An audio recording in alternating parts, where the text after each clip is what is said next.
They're our closest relatives in the animal kingdom. Apes, gorillas, monkeys, lemurs, all are primates. It's a big family, more than 200 species, roughly split into two groups. The primitive primates, lemurs, tarsiers, and bush babies. And the higher primates, the apes, the monkeys, and us. The biggest is the mountain gorilla, 400 pounds of solid muscle. The smallest, the mouse lemur, is tiny enough to sit in a human's hand and still have room to stretch its tail.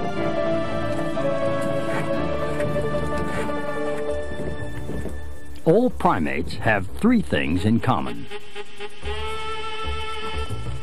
Strong hands with agile fingers, forward-pointing eyes, and the largest brain relative to body size of any land animal. This chimp is just a baby, but its intelligence is written in the heavens. According to Chinese mythology, people born under the sign of the monkey are sharp-witted and quick to learn. However, they're not always reliable and can be inclined to mischief.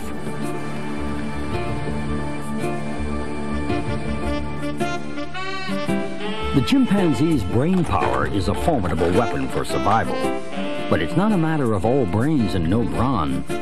When this chimp grows up, she'll weigh in at a hefty 75 pounds, and those teeth can bite. She'll be fast on her feet, too, on the ground and in the trees. Most primates are tree dwellers, living in the dense rainforests of Asia, South America, or Central Africa. Others have adapted to life on the plains and even the snow of high mountains.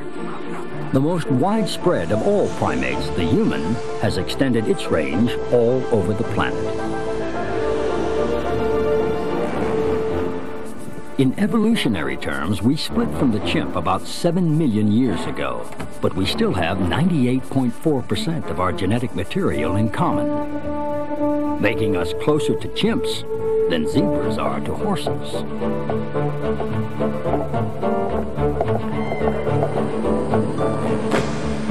In the forests of Cameroon in Africa, legend tells of a man who fed bananas to a group of monkeys. One day, the ungrateful monkey stole his daughter and spirited her away. Desperate to get her back, the man drank a magic potion which turned him into a monkey. In this disguise, he joined a monkey troop and took a monkey bride. By the time he found his daughter, he had raised a new family, half monkey, half man. And they, according to the legend, were the first chimpanzees. Chimps live in complex social groups of 80 or more. Much of their time is spent just sitting around grooming. You scratch my back, I'll scratch yours reinforces the bonds within the group.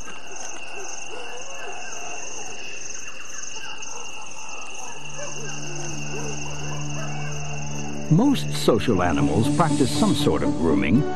Wolves and dogs lick and wrestle. Elephants are seen entwining trunks. Humans gossip. And chimps rummage for nits. The group operates a strict hierarchy, a pecking order as to who's boss, who gets first pick at the food, and who mates with whom. squabbles are frequent, particularly among the males as they jockey for position.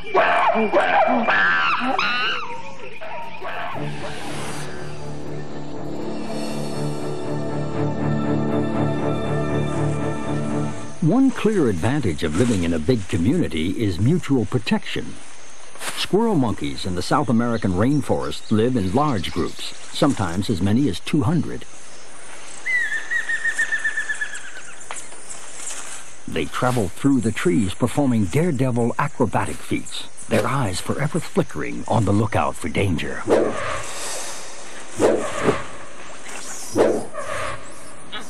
Baboons living on the plains of Africa have nowhere to hide. They are sitting ducks for any passing leopard or lion in search of a baboon breakfast. So they stay constantly on guard. Male sentries at the edge of the group sniff the air. If they scent a predator, they can form a posse and scare it away.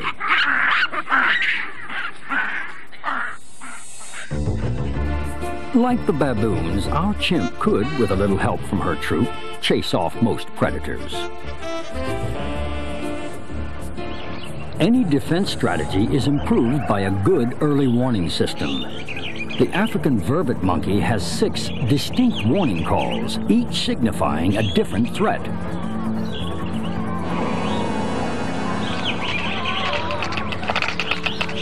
Teeth chattering warns of snakes.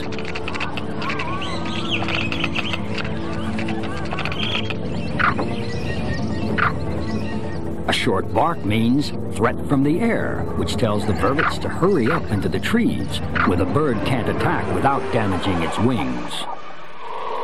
With fewer predators, our chimp doesn't need all the vervet's vocabulary, nor does she have to produce the incredible noise of the South American howler. Its jaws have a special resonating chamber, so it can be heard up to 2 miles away. The warning calls of our primate cousins have had legendary uses. It's said that Barbary macaques on the Rock of Gibraltar once warned the British garrison of a Spanish invasion. Ever since, the monkeys have been seen as a symbol of the British presence there. If they were to leave, says the legend, so would the Brits. During World War II, Winston Churchill issued orders for the Rock to be regularly restocked with macaques. Not superstitious by nature, he knew better than to monkey around with a good legend. Some creatures cry out when threatened, some fight, others stand frozen with fear, still others bring in the heavies. Guerrilla troops rarely number more than 15 members, sometimes as few as 5. They're protected by their boss, the giant silverback. He's usually earned his gray hairs. He's the absolute ruler of the group, with first pick of the food, and the only one allowed to mate with the females. Challenges to his authority are rare, and the stakes are high. Whoever loses, silverback or challenger, will be driven out to a life alone in the forest.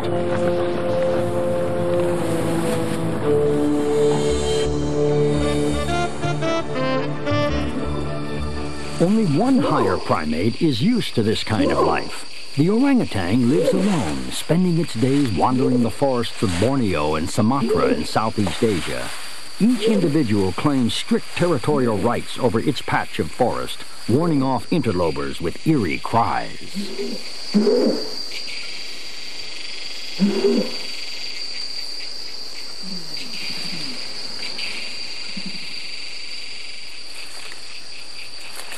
They are among the strangest-looking creatures on the planet. The male develops huge, fibrous cheek flaps, perhaps to make him look bigger and more threatening to rivals. His movements are slow and lazy. He is literally in a world of his own.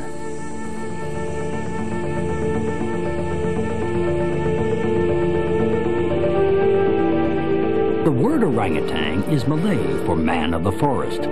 One legend claims they're descended from humans.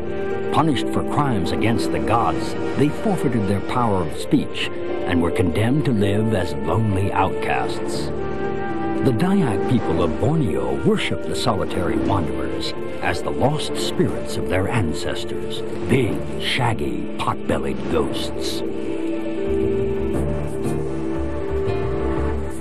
Back in the chimpanzee community, the young chimp is never short of companionship. Chimps, like all higher primates, need a lengthy childhood simply because there is so much to learn. A young chimp will feed from its mother for as long as 3 years and relies on her until it's fully mature at around 8 years old.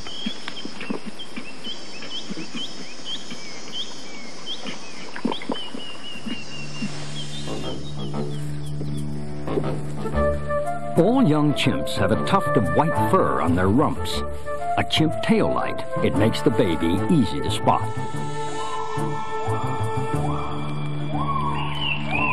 The silver-leaf monkey of East Asia takes this strategy to extremes. The adults are brown, black, and gray, but the babies all come in bright orange, a glowing beacon in the green of the forest.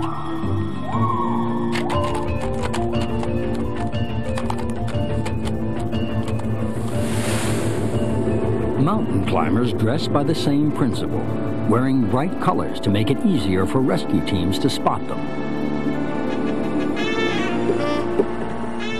With no safety harnesses, primates are born with an instinct to hang on. When making death-defying leaps through the trees, they need it. Even on solid ground, a firm grip is needed. Young baboons hitch a ride any way they can.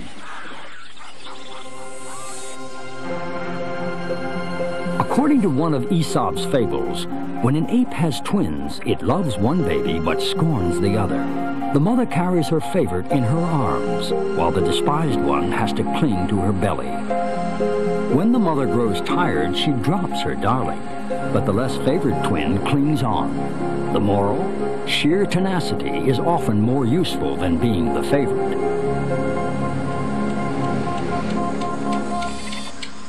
The common marmoset usually gives birth to twins, and the parents share childcare between them.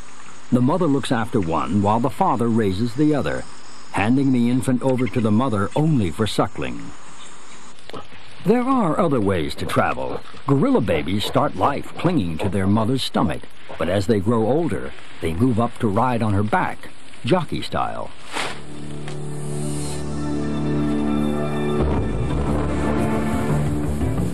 As our chimp grows older, adolescence brings an important rite of passage.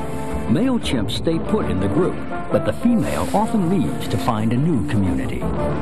It's thought she's in search of new mates to avoid inbreeding, but while looking for her new home, she'll live alone, away from the protection of the troop. It's a challenging and dangerous time. There are noble precedents for her journey.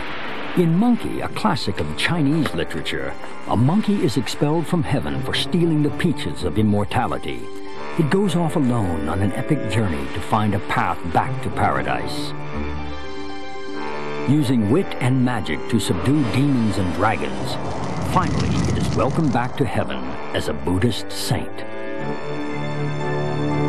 The ape who truly touched the heavens was Ham, the American chimpanzee. In January 1961, he spent 16 minutes flying in a spacecraft at 5,000 miles an hour.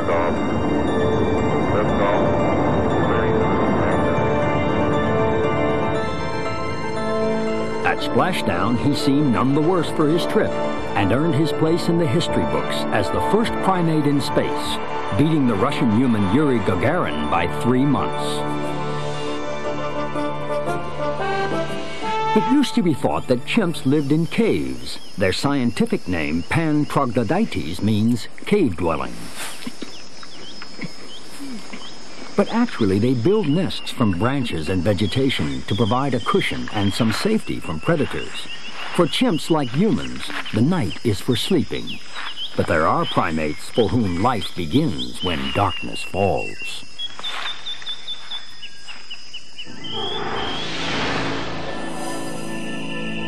Though it has the face of an owl and the killer instinct of a shark, the tarsier is a primate. Its eyes, each weighing more than the creature's brain, see in the dark, so it can stalk and kill small birds and reptiles.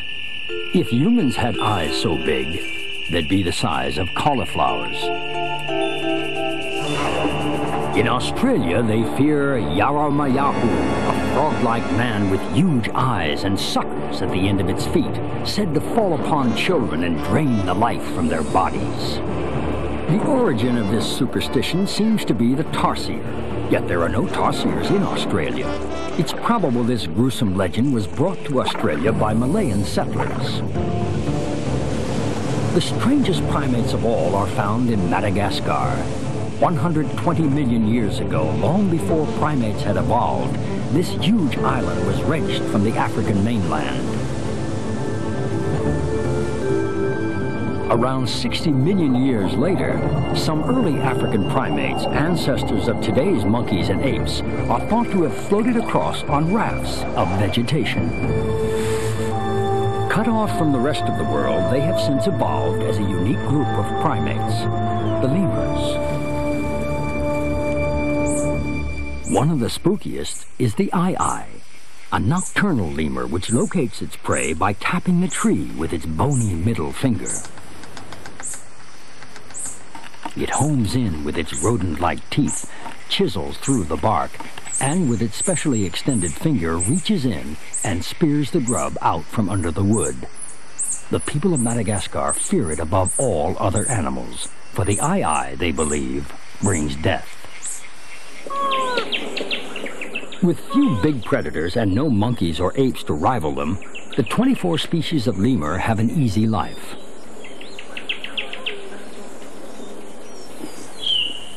Local legend says that the ring-tailed lemur worships the sun. Since it's a common sight to see them at the start of the day grabbing a few rays, the legend is easy to believe.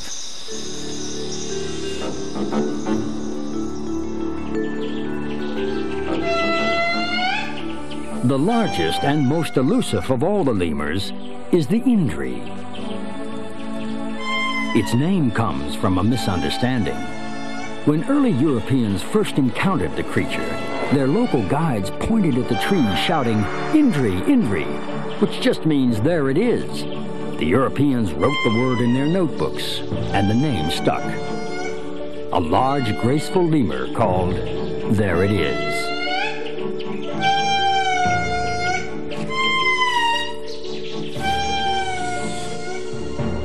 Back on mainland Africa, alone in the wild, our chimp must fend for herself.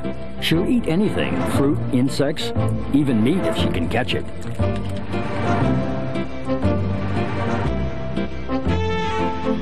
Chimps even know that certain plants are good medicine. They've been known to chew aspilia leaves, an antibiotic used in human medicine to get rid of stomach parasites. Baboons, too, are meat eaters, ambushing their prey.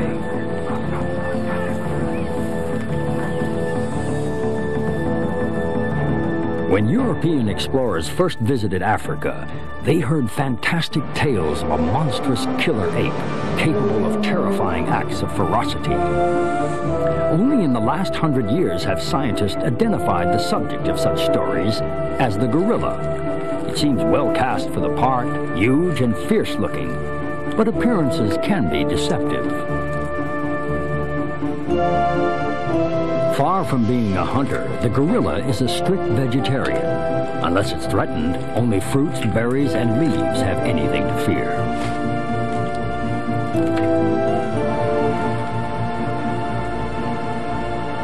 But the myth that somewhere out there lives a ferocious primate still persists all over the world. The rubber tappers of Borneo fear the ut-ut, a long-legged ape that cuts off your head while you rest.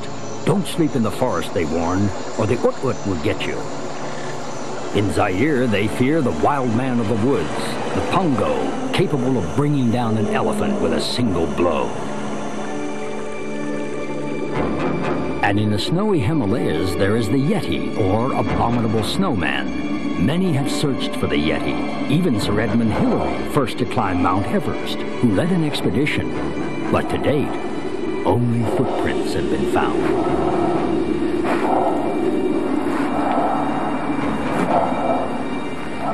Some of the tales are less fantastic.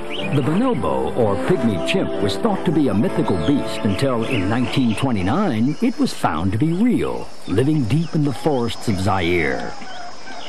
They're similar to chimps living in the same close communities, but they're slimmer.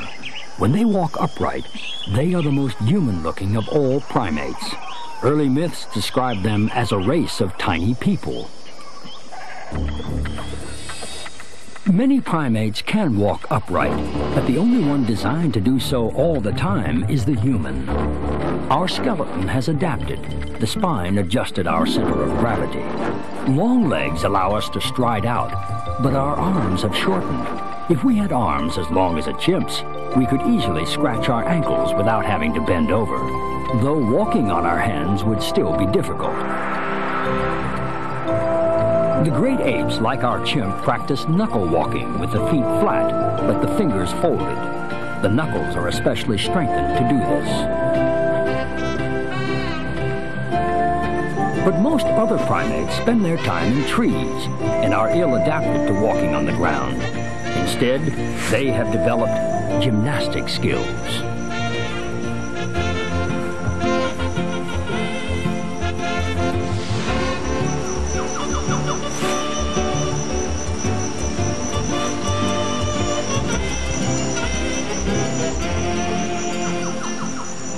Most monkeys of the New World are equipped with long prehensile tails which act as a fifth limb.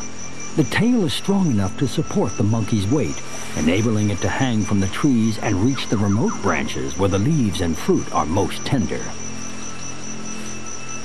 There are many stories telling how the monkey got such a useful tail.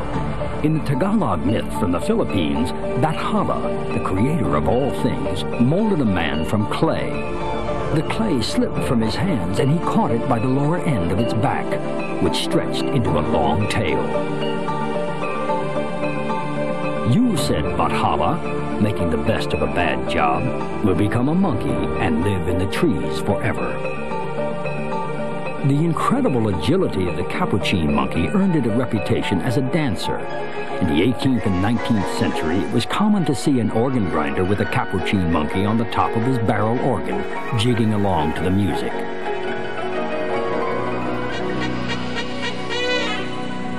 The monkey's agility has been exploited in other ways. In Thailand, some specially trained macaques are put to work as coconut farmers, climbing the high palms to gather the crop.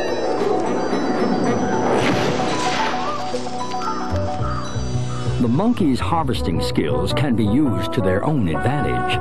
A raiding party of capuchins can bring swift devastation to a field of crops. A Hindu story tells of a monkey stealing mangoes from a giant's garden. As punishment, the giant burned its hands and face, and now all Hanuman langurs have black faces and hands. In another Hindu tale, the god Rama lost his beautiful bride to a marauding demon. Rama's friend, a monkey named Hanuman, saved the bride, and as a reward was made a god himself. The temple at Varanasi in India is sacred to him. Hanuman langurs are allowed to come and go as they please. The real king of the swingers is the gibbon. It has no prehensile tail, but gets around by a hand-over-hand style of locomotion known as brachiation.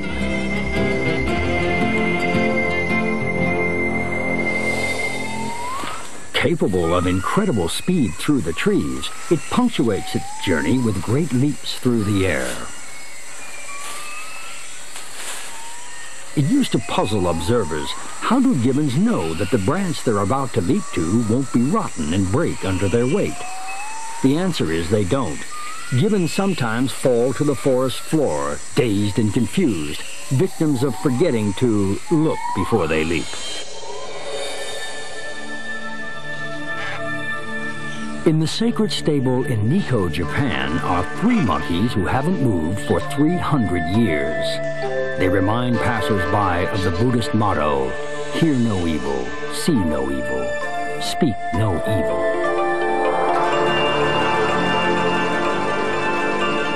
To survive on her own in the wild, our chimp will need all of the primate's special abilities.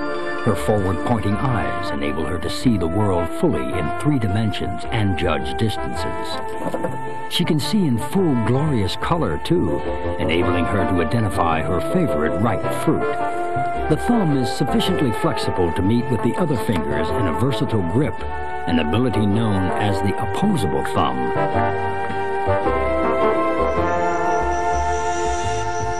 The delicacy of this grip can be seen in the chacma baboon, feeding on seeds. Our chimp can extend the capabilities of her body through the use of tools. Second only to ourselves, chimps are the most sophisticated tool users in the animal kingdom. They have been seen using sticks to fish for ants and termites.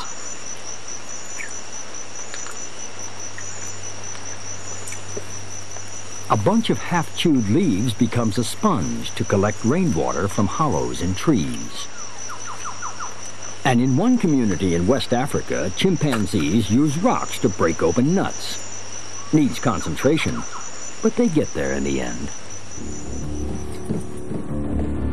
Hand, eye, and brain coordination is best observed, though, in another primate. The creature that wasn't content with rocks, leaves, and sticks, and didn't rest until it had come up with fancy nutcrackers, exquisite china teacups, and the easy-adjust, stainless steel, one-fits-all monkey wrench. Not only are primates capable of learning new skills, they can teach them too. On Kushima Islet in Japan, a female macaque in a group being studied by scientists was seen throwing grains of wheat into the sea, then scooping up the clean grains with her hand. When provided with sweet potatoes, she also rinsed them off in the sea. These skills were very quickly passed on to other members of her troop.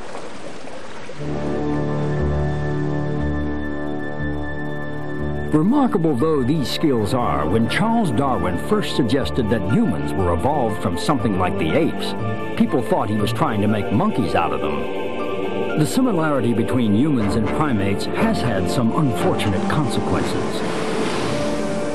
During the Anglo-French War in the 19th century, a circus ship was wrecked off the northeast coast of England near Hartlepool. The sole survivor was a monkey. The patriotic people of Hartlepool had never seen a Frenchman. They tried the monkey as a French spy, found it guilty, and hanged it. The people of Hartlepool are still sometimes called monkey killers, but rarely to their faces.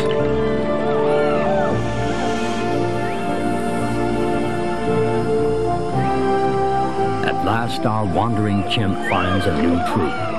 She'll need all her social skills of grooming and communication to find acceptance, and she'll have to start at the bottom of the pecking order.